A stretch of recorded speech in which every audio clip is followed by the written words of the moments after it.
Bonjour à toutes et à tous et bienvenue sur Pardon My Surf, le podcast. On attaque ce troisième épisode d'Objectif CT avec Tessa sur la quatrième épreuve des Challenger Series qui a eu lieu en Californie, à Huntington, du 6 au 11 août. Donc, bonjour Tessa. Salut, merci à nouveau de m'accueillir et de m'interviewer sur les challenges. Pas de souci.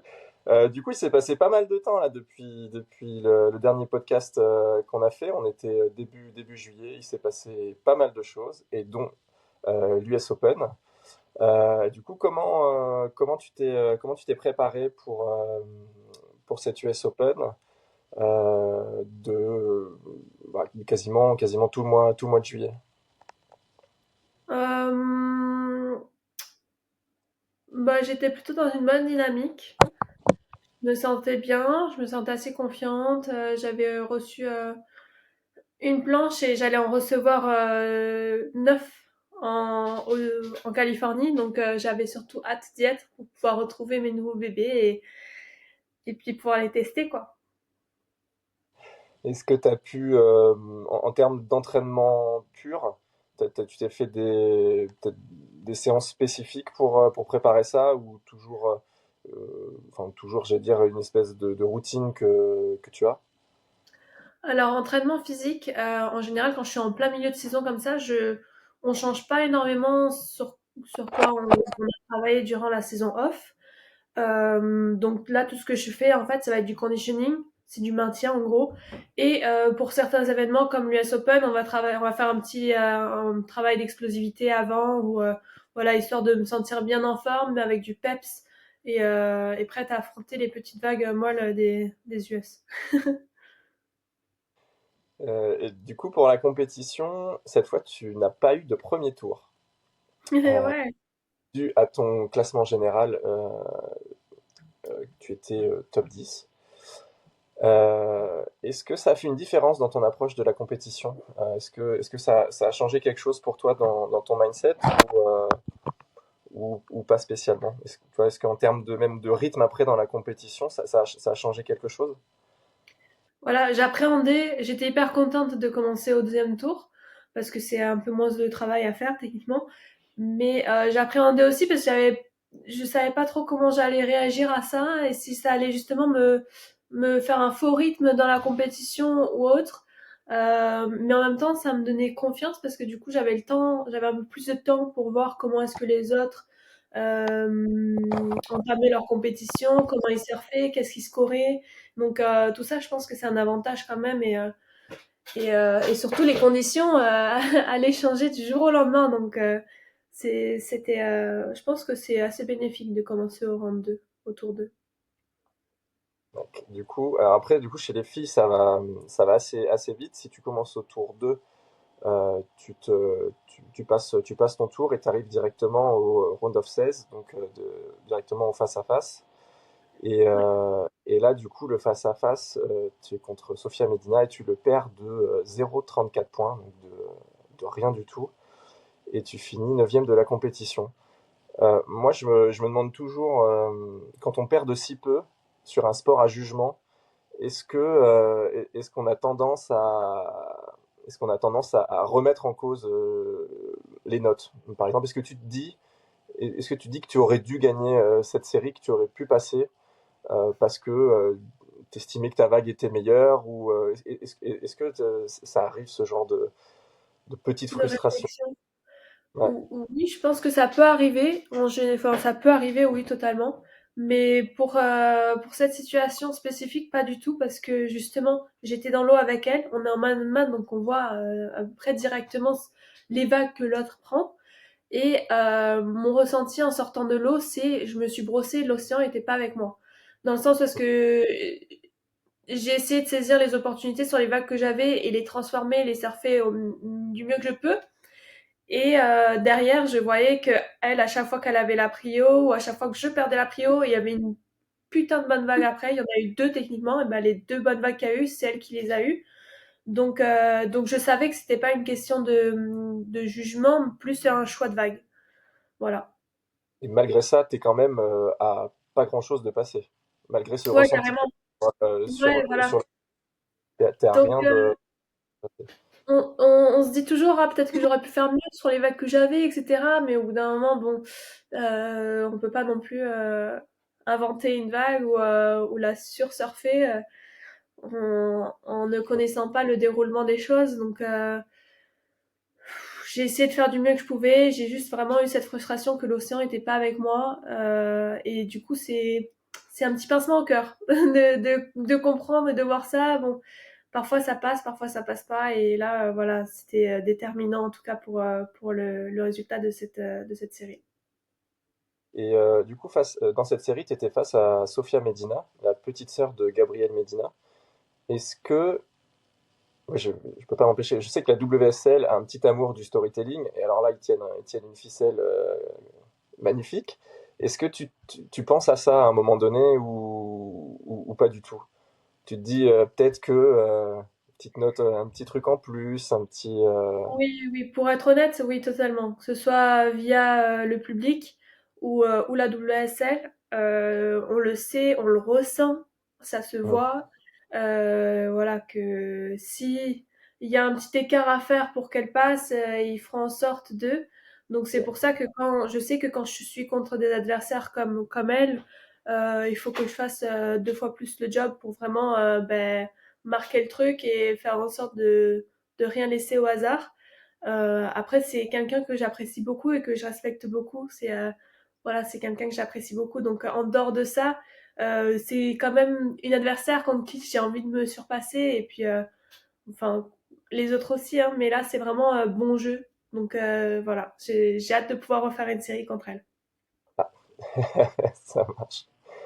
Et donc, par rapport au résultat final de la compétition, euh, on a pu voir sur les réseaux sociaux, tu as partagé ta frustration et surtout ta frustration par rapport à tes sensations. C'est-à-dire que tu avais l'air d'avoir des bonnes sensations globales, même si tu n'as pas eu les vagues que tu voulais.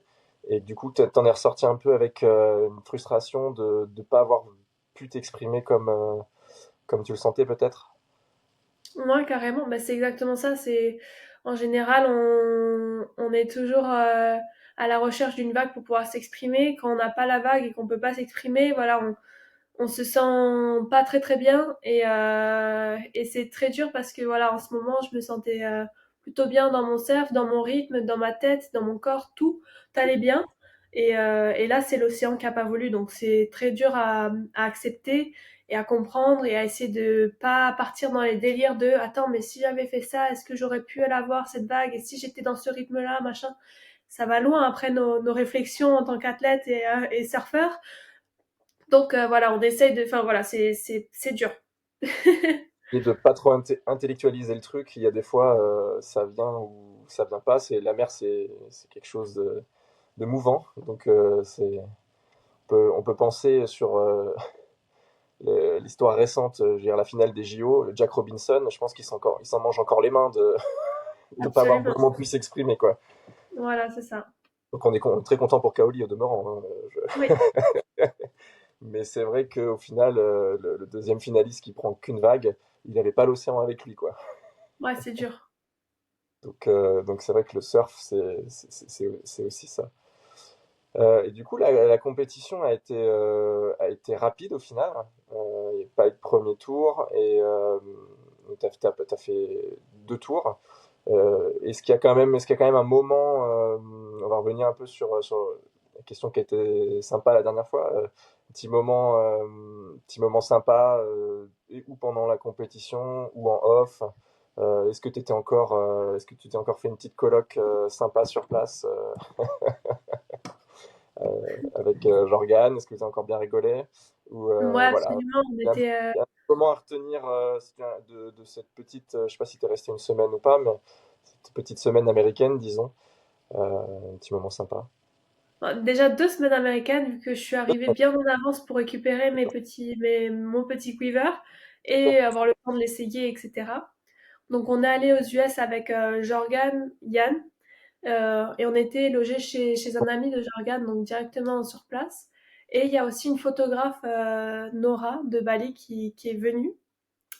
Cool. Et du coup, d'ailleurs, après la compétition, elle m'a proposé un photoshoot Et elle a un type de photo qui est super, super beau, très esthétique. C'est vraiment, j'aime beaucoup ce qu'elle fait. Et sauf que je me suis jamais retrouvée ou vue dans ce type de photo, donc j'étais assez sceptique. J'étais là, pourquoi pas, allez, viens, on essaye. Et finalement, elle m'a complètement sortie de ma zone de confort et c'était enfin, une nouvelle découverte pour ce genre de photoshoot.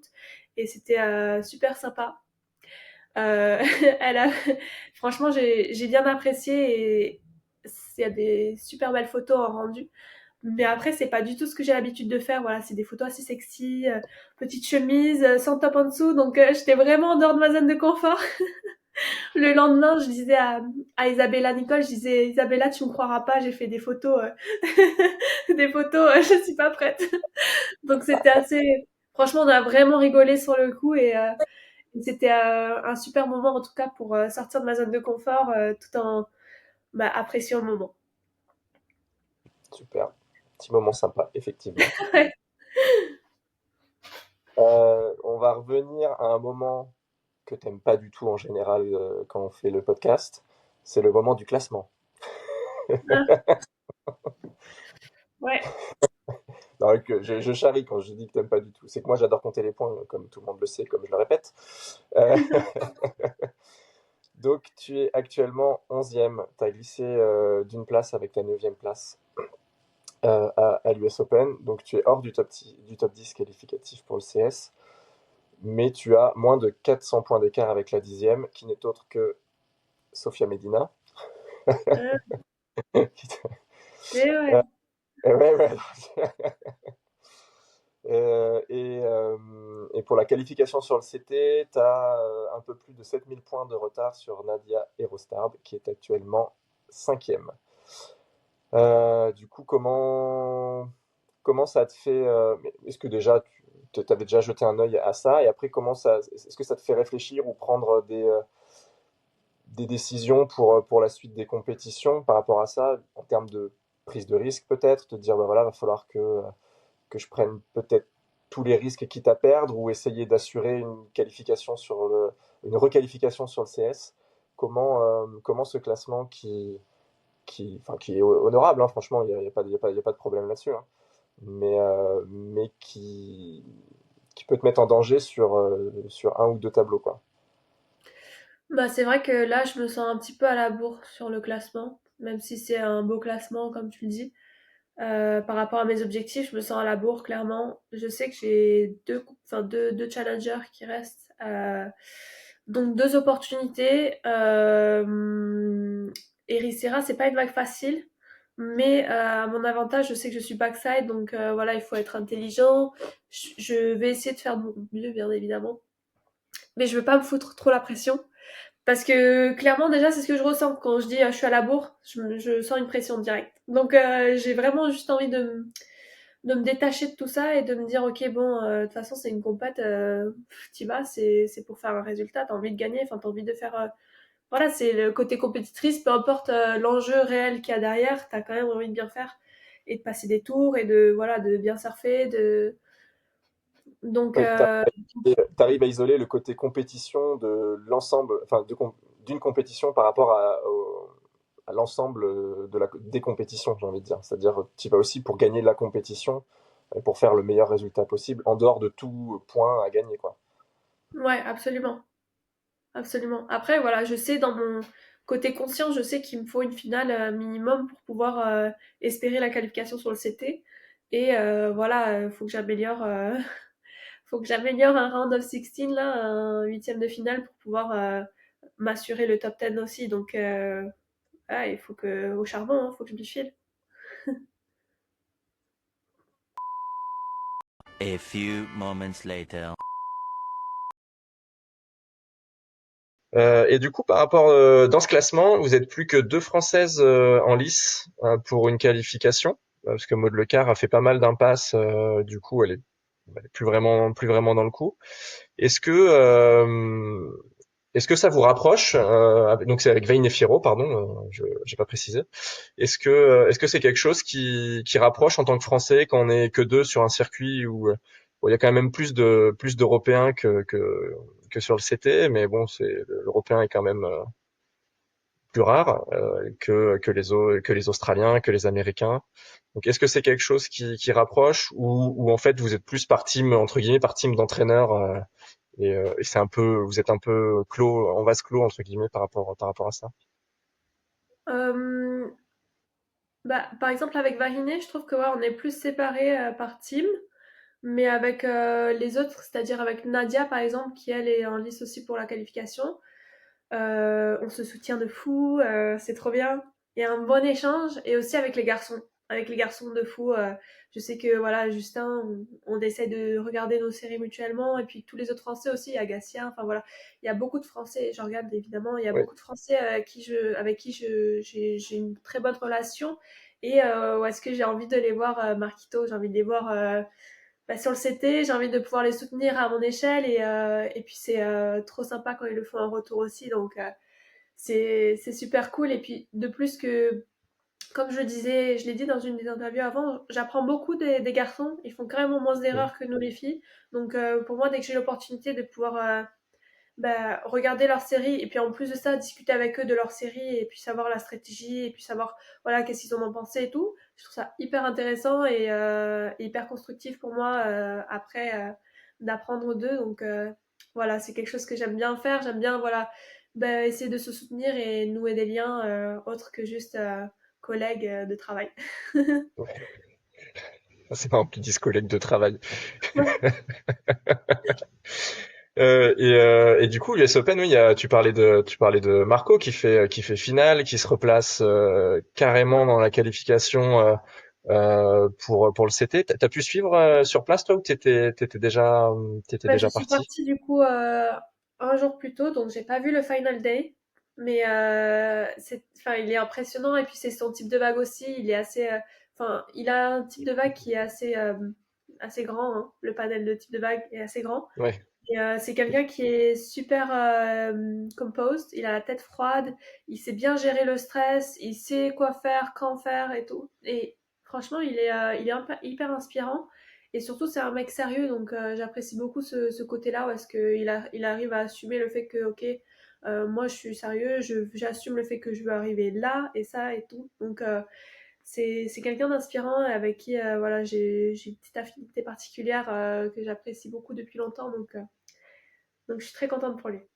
Ouais, on avait fait bah, du coup le premier podcast que j'ai fait, je l'ai fait avec Marco et c'est vrai il a ce côté où assez zen entre guillemets où il arrive vite à passer à autre chose et puis il a surtout il a cet objectif du CT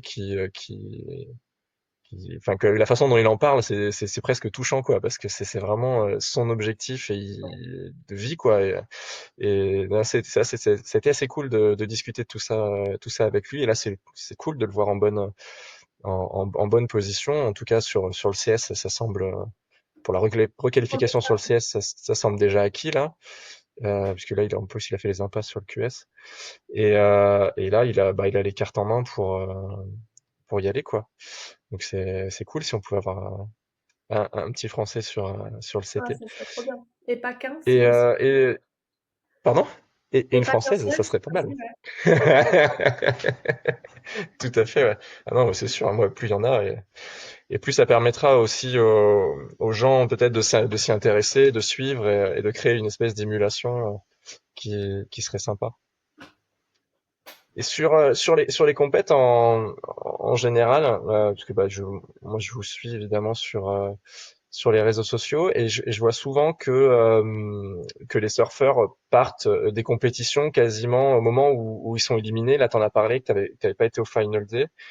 Euh, est-ce qu'il y a une raison derrière, peut-être probablement financière, je ne sais pas, mais oui, est-ce qu'il n'y a pas une envie des fois de rester voir les copains justement et de créer une espèce de d'émulation aussi autour de ceux qui restent. Comment vous voyez le truc? C'est une question que je me pose régulièrement.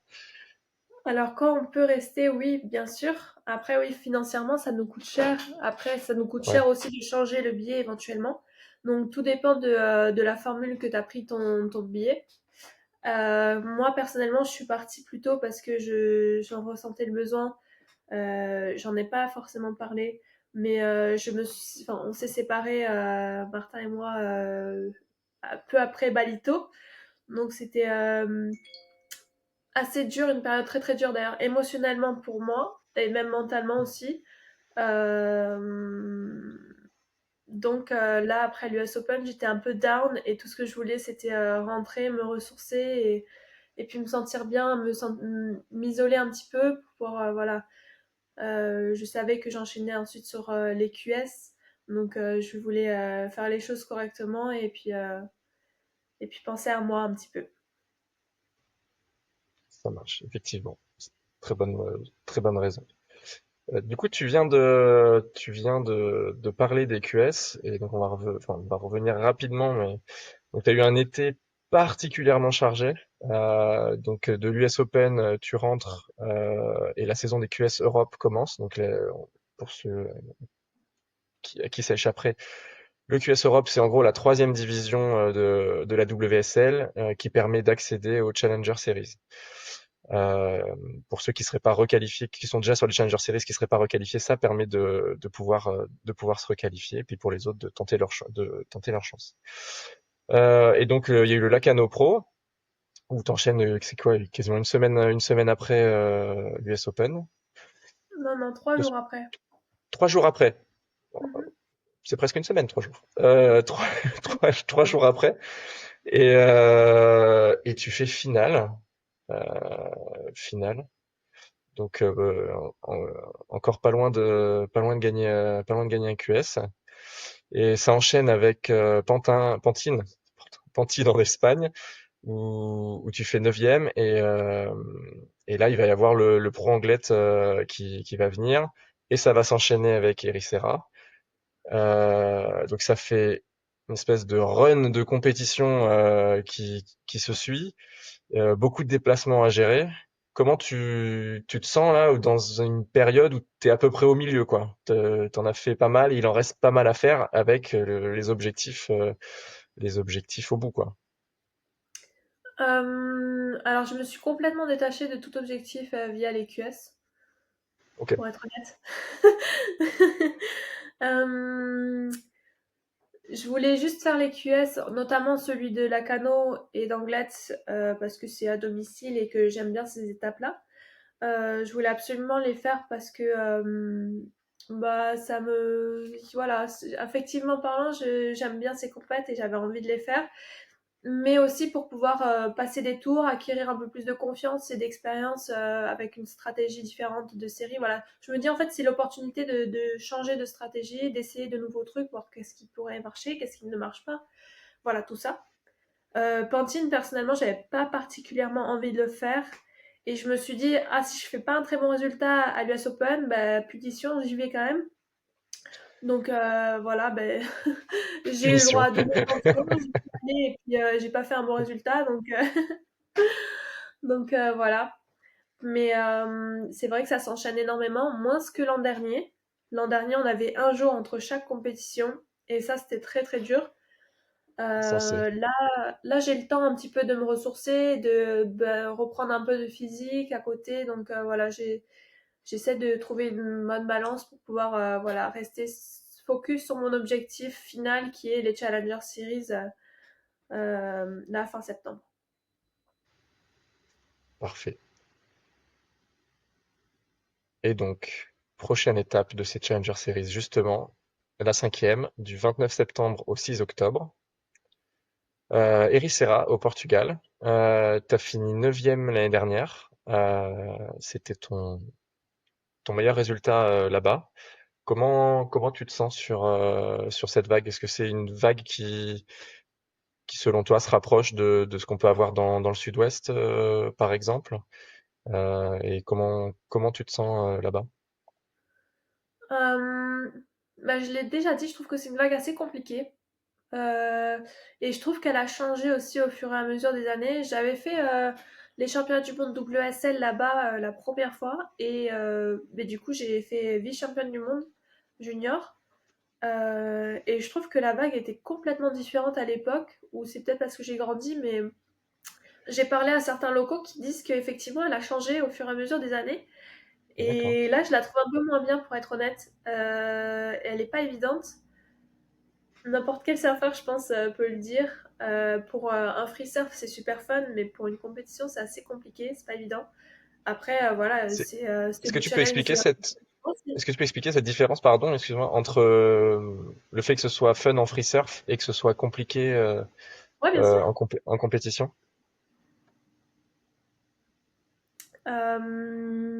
Du coup, le fait que ce soit fun en free surf, c'est parce que bah, t'as pas cette pression, ce devoir de bien faire.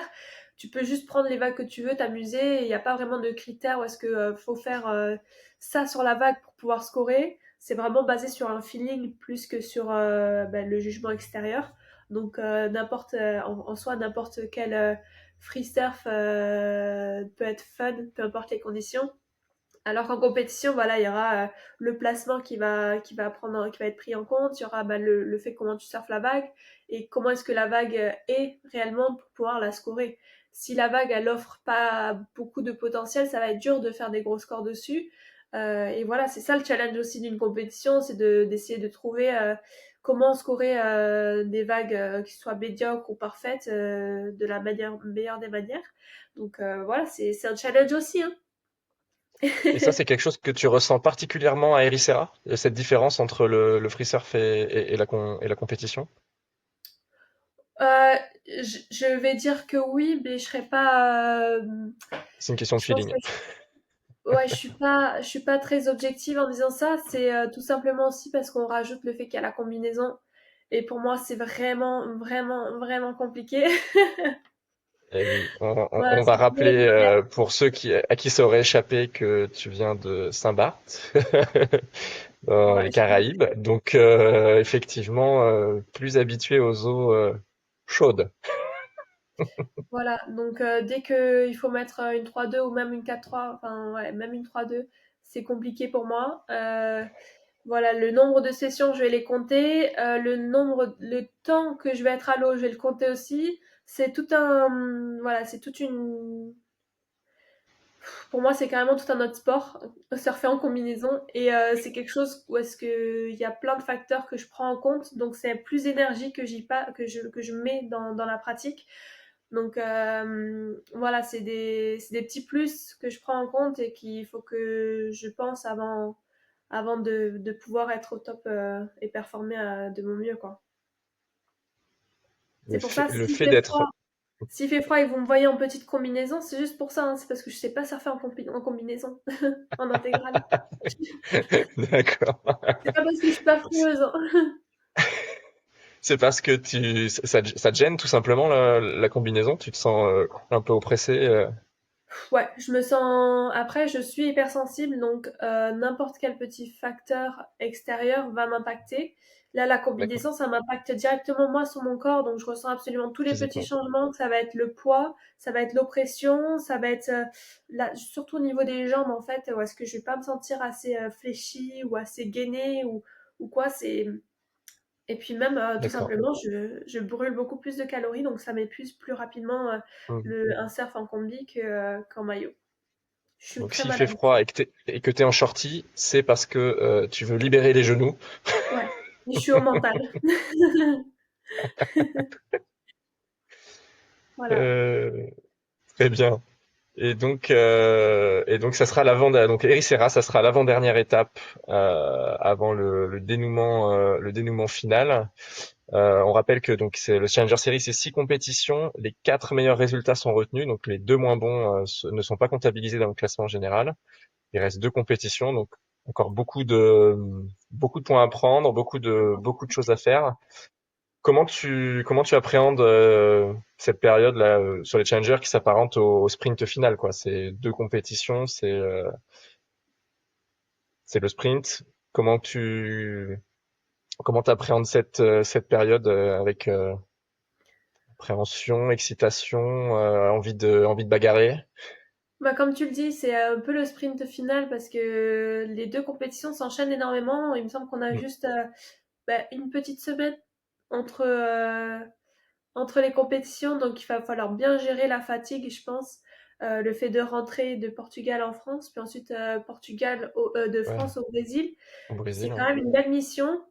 Ouais. Sachant qu'on arrive à Rio. À Rio, il y a 2 heures de route pour aller à Saquarema. Enfin bon, bref, c'est une belle mission.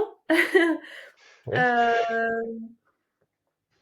voilà, je vais essayer de le prendre avec légèreté et avec ambition. Voilà, c'est comme ça que j'idéalise hein, toutes les compétitions, de pas me mettre la pression, mais voilà, de tout donner. Là, un peu plus, parce que je m'attends moi-même au tournant. Donc, ouais, j'ai envie de tout donner, j'ai envie de bien faire et je me sens capable aussi. J'espère juste que l'océan sera avec moi.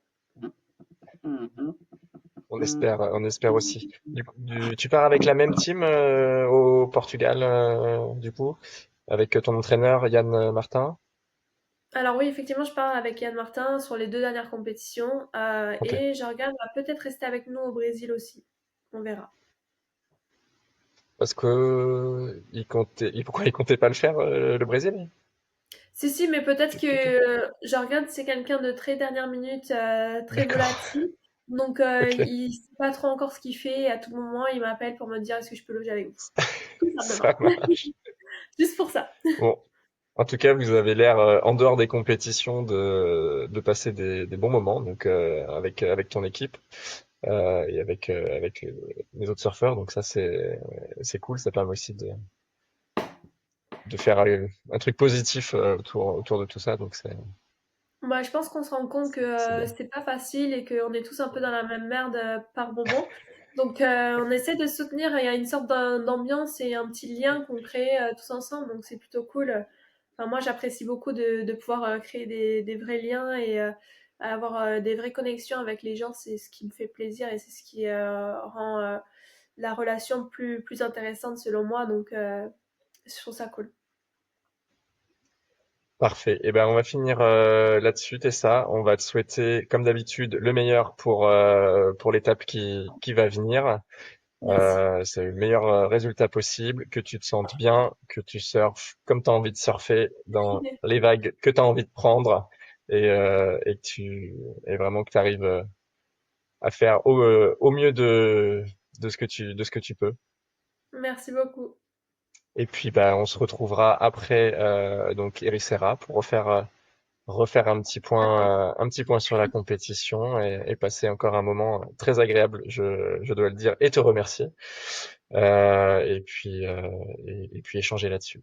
Voilà. Super. Merci beaucoup Tessa. Salut. Ciao.